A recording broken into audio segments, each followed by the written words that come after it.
ఎన్నో సంవత్సరాలుగా దాదాపు తమ జీవితాన్ని వదిలేసినటువంటి ఉద్యమకారులు ఎవరుతుంటారో చాలామంది కూడా ఉసురు ఈ కుటుంబానికి తాకింది.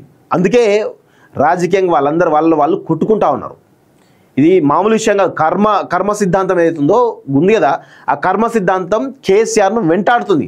అందుకే కేసీఆర్ బయటికి వస్తలేడు.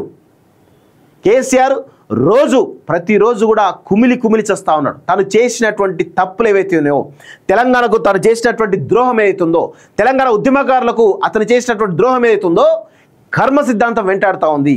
కుమిలి చేస్తూ ఉన్నాడు. నేను చేసింది తప్పు అనేటువంటి కోణంలో ఆయన రిలీజ్ అవుతూ ఉన్నాడు. 100% రిలీజ్ అవుతూ ఉన్నాడు ఆయన. అందుకే బయటికి వస్తలేడు. తెలంగాణ ప్రజలకి జవాబుదారిగా, తెలంగాణ ప్రజలకు ఆరాధ్య దైవంగా ఉండాల్సినటువంటి కేసీఆర్ ఈరోజు వాళ్ళ కుటుంబమే ఎవరో వచ్చి వాళ్ళు డ్యామేజ్ చేస్తున్నారా? వాళ్ళ కుటుంబమే కదా మొత్తం కంప్లీట్గా డ్యామేజ్ చేస్తూ ఉంది. తెలంగాణ ప్రజలు కేసీఆర్కి అండగా ఉండాల్సింది పోయి ఈరోజు కేసీఆర్ వ్యతిరేకిస్తున్నారంటే ఎంత పెద్ద మోసం చేసిండు కేసీఆర్ తెలంగాణ ప్రజల్ని. అనేక రకాలుగా తెలంగాణ రాష్ట్రాన్ని ముంచిండు, తెలంగాణ ప్రజలని మోసం చేసిండు, తెలంగాణ ఉద్యమకారులను నట్టేట పాప వాళ్ళ జీవితాలు నాగం చేసిండు.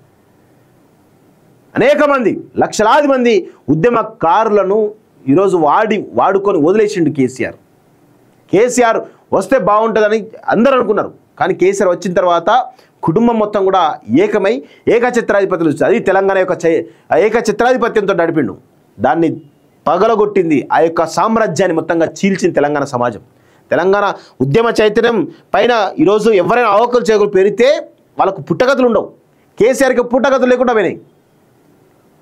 దయచేసి తెలంగాణలో రాజకీయాలు చేయాలంటే తెలంగాణ యొక్క అస్తిత్వాన్ని, తెలంగాణ యొక్క ఆత్మగౌరవాన్ని పెంచే దిశగా ఉండాలి తప్ప తెలంగాణకు వ్యతిరేకంగా మేము పోతాం, తెలంగాణ ప్రజల్ని మోసం చేస్తామని అనుకుంటే మాత్రం ఖచ్చితంగా తెలంగాణ సమాజం తిరగబడుతుంది. వాళ్ళని కనీసం కూడా ఉంచదు. అది కేసీఆర్ ఫ్యామిలీ ఎగ్జాంపుల్ గుర్తుపెట్టుకోండి.